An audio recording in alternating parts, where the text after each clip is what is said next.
En ese marco, bien, los gestores evidentemente tejen algo invisible que está delante de sus ojos, porque ustedes se dan cuenta que si trabajan en el campo de lo artístico, dice otro filósofo muy interesante que se los recomiendo, es un libro que se llama ¿Qué es la filosofía?, de Deleuze y Guattari, pero el pensamiento es netamente de Deleuze. Dice que hay tres formas de pensar: como ciencia, como filosofía y como arte. El arte constituye desde los afectos y las percepciones, la filosofía se constituye de los conceptos, la ciencia se constituye desde la función, describe, predice, explica. Ahora, lo que hay ahí es algo invisible que ustedes tienen que tejer. Lo invisible que tienen que tejer en este recorrido que yo le hice a lo largo de la humanidad, donde la cultura se quedó con el dominio del gusto, la política con la potencia de la voluntad y la economía con el dominio de la fuerza, es que el artista empezó a generar su autodependencia. ¿Bien? Es autónomo, es libre. Ahora, es libre, pero ¿fuera de qué? Porque siempre va a estar en relación con otro. El campo de la gestión cultural, en distintas conferencias o encuentros que participé en Chile, el año pasado en Finlandia, los encuentros que hay en Brasil, el movimiento que se empieza a generar de gestores culturales acreditados en conocimiento o con perfiles de profesionalización, tiene que ver con esto, con empezar a tejer algo que se sigue repitiendo y se sigue insinuando, el otro. Y en esa construcción, cómo hacer que el otro tome sentido colectivo, ¿bien? No para la apropiación de una ecuación que sigue faltando y que sigue fallando, donde unos pocos tienen muchos y unos muchos tienen pocos. En ese marco, nuestra posición científica, ¿bien? Aunque la ciencia sigue siendo un ladrillo de vidrio, que es una caverna, donde muchas veces nos regocijamos, quienes participamos en ella, en entender conceptos comunes con el otro. Describirlo fácilmente, transmitirlo es otra cosa. Kusch tiene algo más interesante todavía. Dice que no todo está dado por la lógica de la razón. Que si bien existen saberes socialmente significativos, acreditados por una diplomatura, la diplomatura es la mínima acreditación de conocimiento. Posteriormente están los otros medios posibles, de la ley de educación superior o la ley que ustedes quieran interpretar en el campo de la educación. Ahora, en ese campo que yo les venía diciendo de Kusch, dice que hay ese saber acreditado y está la sabiduría. No existe el campo del humano si no está el saber de una sabiduría. Dice, somos tan luminosos como somos oscuros. Somos una montaña que tiene la máxima luz, pero también la máxima sombra. Y es eso que se tiene que dar cuenta, porque el campo, evidentemente, de la educación es un campo que aumenta la esperanza y amplía las expectativas, pero el campo de la cultura también lo es. En Chile hice una exposición, un panel dentro de muchos paneles, en un encuentro de gestores culturales. Lo único que sacaron fueron mis dos palabras como inicio de toda esa conferencia, que fue: cuidado con institucionalizar valores en el campo de la cultura, porque trabaja sobre identidad, trabaja sobre potencia, trabaja sobre otro sentido. Cuando se institucionalizan evidentemente los valores, se restringen las esperanzas y se limitan las expectativas. ¿Lo digo yo? No, lo dice Iván Illich en el 1970. Digo, hay muchas cuestiones que aparecen, que se repiten, y evidentemente la línea por la cual tienen que caminar es de su máxima acreditación de conocimiento, porque si no serían el cuento de Borges, Funes el memorioso, tendrían dado por la intuición y no podrían transmitirle al otro. Lo que tienen que hacer es que esa línea tenga el máximo conocimiento, pero también las máximas herramientas para poder transferirlo, y a la vez algo muy necesario, que es la tolerancia a la diversidad, el marco de la posibilidad de escucha, estar atento al otro, registrar el compromiso con el otro, en el campo del arte, en el campo de lo que se denomina cultura como recurso, lo que se denomina cultura como emancipación o cultura como transformación social.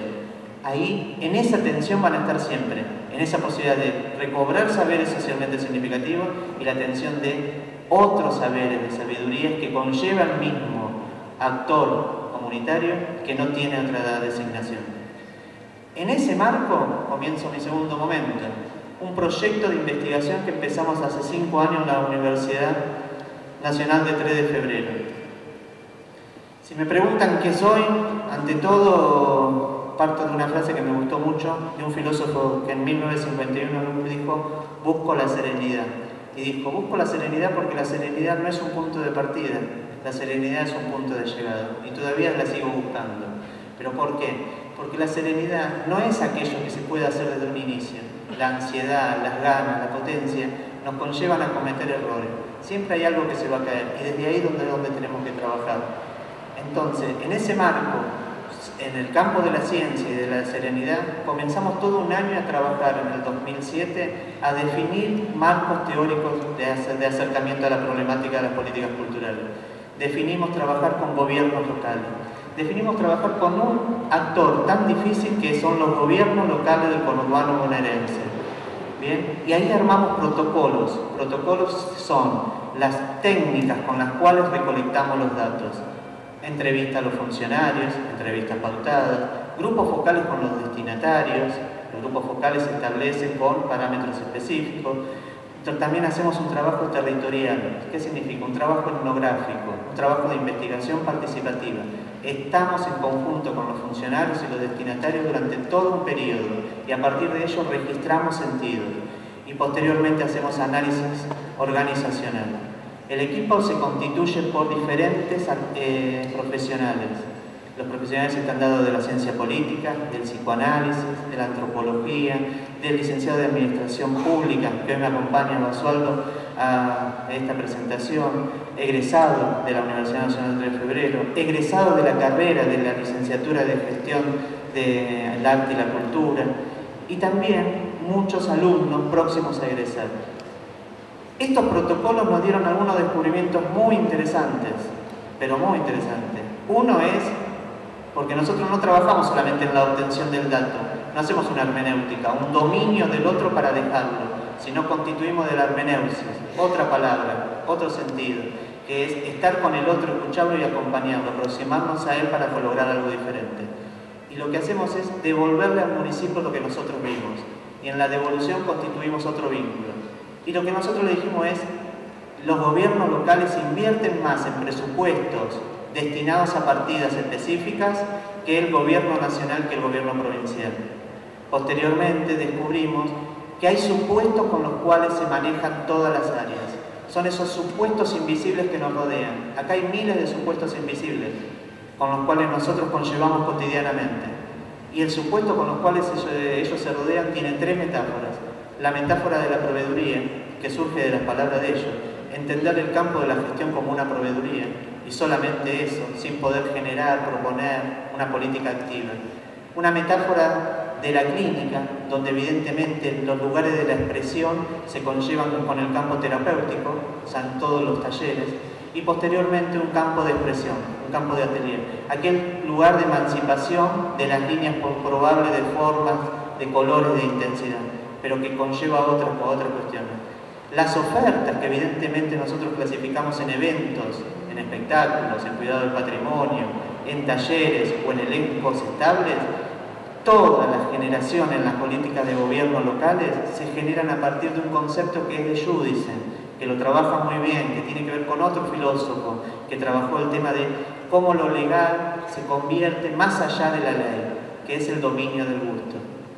Todas las políticas culturales hasta el día de hoy que nosotros observamos en conurbano bonaerense, y empezamos con 3 municipios el año pasado en provincia de Buenos Aires, y este año estamos extendiendo el trabajo a Salta por pedido especial de la Secretaría de Cultura, siempre se asientan en el dominio del gusto.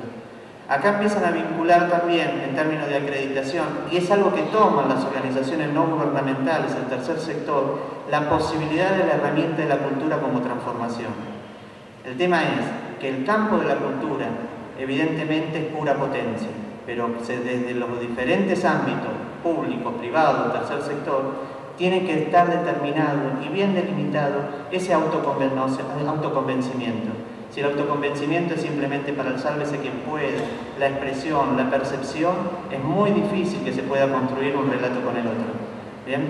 Recuerden lo que dice Kusch: siempre detrás de un yo está un nosotros. Muchas gracias.